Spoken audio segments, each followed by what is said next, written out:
네, 안녕하세요. 빵형의 잘하자 5번째 시간이죠. 자, 이번 시간에는 외국인 선수 계약에 대해서 한번 좀 얘기를 해볼까 합니다. 네, 외국인 선수 계약이 KBO 리그에서 가장 난제, 이걸 좀 풀기 힘든 그런 문제인데, 사실 이게 정답은 없을 것 같아요. 근데 어떤 식으로 지금 외국인 선수 계약이 진행이 되고 있고 어떻게 실타래가 얽혀 있는지에 대해서 말씀드리도록 하겠습니다. 최근에 이제 주요 먹튀 나왔다. 먹튀. 이쪽 4명은 작년이에요. 작년 헨리 라모스 5월에 방출이 됐고, 루이스 선수 6월, 크론 선수가 7월에 방출이 됐어요. 이바노바도 7월에 방출이 됐고, 이 선수들이 대부분 이제 총액이 100만 불이에요. 이게 이제 한 13억 되죠. 52억이네요. 네, 52억.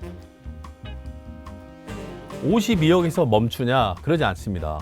이 선수들이 들어오면은 이제 체류하는 부대 비용이 또 들어가요. 그 비용이 제가 봤을 때는 적어도 1인당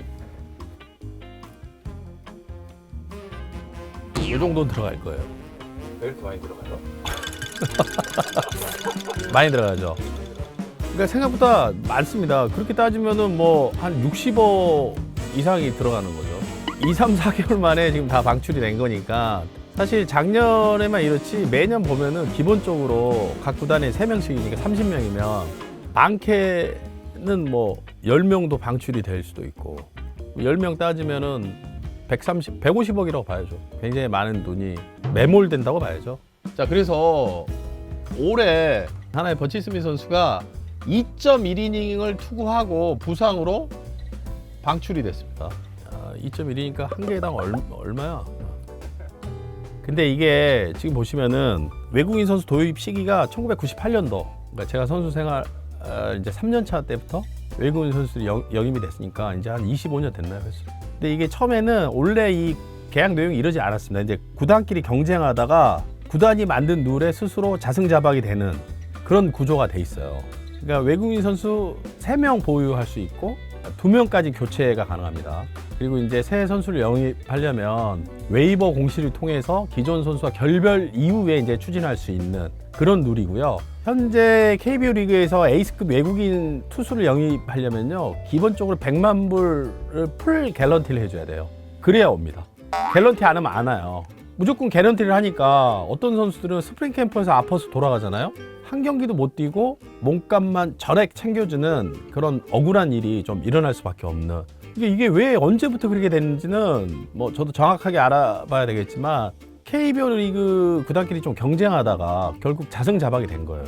반대로 이런 거죠. 처음부터 50만 불 주고 50만 불은 굉장히 따먹기 쉬운 옵션, 경기수, 그러니까 건강함이 보장되는 경기수만으로 옵션을 주면 되지 않냐, 이렇게 생각하시는 팬분들도 있는데, 안 와요. 그럼 갑과 을이 완전히 바뀌었죠. 근데 그렇습니다. 근데 모든 선수들이 일부러 먹튀를 하려고 오진 않아요. 근데 이런 건 있죠. 자기가 부상이 있는데 숨기고 오는 선수들, 그렇게 악용한 선수들은 알게 모르게 있을 거예요. 약간 이상해질 것 같은데 느낌이 드는 거는 딱 본인만 알거든요. 근데 그러면서 오는 선수들이 있죠. 그럼 이제 악용을 하는 거지. 그러다가 뭐 흔히 말하는 뭐 의료 관광, 사기 계약 뭐 이런 식으로 이제 팬들이 굉장히 안 좋아하는데, 이게 구조를요 구단이 만든 거예요. 미국 쪽에서는 특히 이제 KBO는 풀 개런티다라고 하니까 믿을 게 없잖아요. 그러니까 우리나라가 아마 제가 알기로는 KBO 리그는 상한선만 뒀지, 지금 여기서 가장 시급한 문제는 통합 계약서를 해야 돼요. 복잡합니다. 통합 계약서는 실행위원회, 여기는 단장이죠. 단장. 그다음에 이사회, 여기는 구단주, 여기는 총재, 이제 허구현 총재. 이제 실행위원회에서 이걸 합의를 해야 돼요. 회의를 해서. 그래서 이게 합의해서 오케이 떨어지면 일로 올라가요. 그러면 이사에서 다시 또 여기서 오케이 떨어지면 총재한테 가는, 이렇게 돼 있거든요. 근데 이 통합 계약서를 가기까지는 난관이 너무 많습니다. 무슨 난관이 많냐? 아파트 분양권도 아니고, 이게 뭐가 있냐면 외국인 선수들이 지방하고 수도권을 따져요. 될 수 있으면 수도권 팀을 오려고 그래요. 지방과 수도권에 있는 팀들의 이제 실행위원들, 그러니까 단장이죠. 뭘 따지냐? 이걸 따져요. 유불리. 우리는 유리하다, 우리는 불리하다, 유불리를 따지다 보니까 여기서부터가 안 돼요. 여기서부터가. 사실은 저희가 간단하게 생각하면 뭐 그거 이렇게 잘 협의하면 되지 않냐. 근데 이게 쉽지가 않습니다. 여기는 외국인 선수들이 오려고 그래요.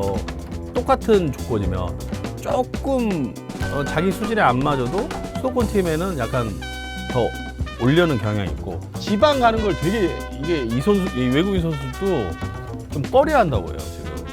지방을 가는 경우에는 돈을 더 줘야 됩니다. 돈도 더 줘야 되고, 그리고 풀 개런티를 무조건 안 해주면 안 오고. 반면에 예를 들어서 이제 수도권은 풀 개런티가 아니어도 좀 옵션을 편하게 좀 오려고는 하는데, 그러니까 이 유불리가 나오는 거예요. 심각하죠. 근데 결국은 구단 스스로 이제 자승자박의 룰을 본인들이 만들어 놓고 이거를 판을 바꾸려고 하니까 이게 이제 쉽지 않고, 거기다가 그런 와중에 메이저리그 최저 연봉이 원래는 한 30만 불, 33만 불이었는데 이제 50만 불 이상 되니까 결국 100만 불 풀 개런티가 오는 이런 상황까지 오게 된 거죠. 이걸 좀 악용하고 있고, 그러니까 결국은 이거는 한번 판을 깨긴 깨야 됩니다. 깨기 위해서는 실행위원회에서 대승적인 차원에서의 합의를 이끌어내야 되는 그런 상황이거든요. 그러니까 저희가 이제 대체 방안도 있거든요. 그러니까 육성에 가까운 방식을 찾는 게 좀 현실적이긴 해요. 일본은 보유가 무한대고요. 등록 선수 4명이거든요. 그러니까 외국인 육성하자 해서 보유를 무제한으로 보유를 해서 하면은 국내 선수들, 그다음에 유소년들도 좀, 그러니까 선수협도 반발을 할 수가 있거든요. 그러니까 선수협하고 좀 소통이 필요하고, 4명 보유에 3명 등록? 현실적인 방법은. 그러니까 우리는 미리 스페어를 갖다 놓자는 거죠. 현실적으로. 물론 이제 한 명 남아있는 외국인 선수가 이제 2군에 가야 돼, 2군에.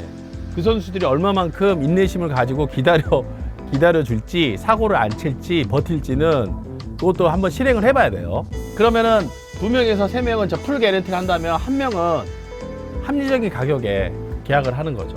그리고 예를 들어서 이 선수를 다른 팀으로 외국인 선수끼리만 트레이드 카드로, 우리는 3명 뽑아놨는데 괜찮아, 그럼 계속 쓰는 거고, 다른 팀은 2명은 괜찮은데 1명이 펑크가 났어, 포지션이 이쪽 팀에 있어, A팀에, 그럼 여기 트레이드 카드를 요청하는 거지. 이렇게 복잡하네요.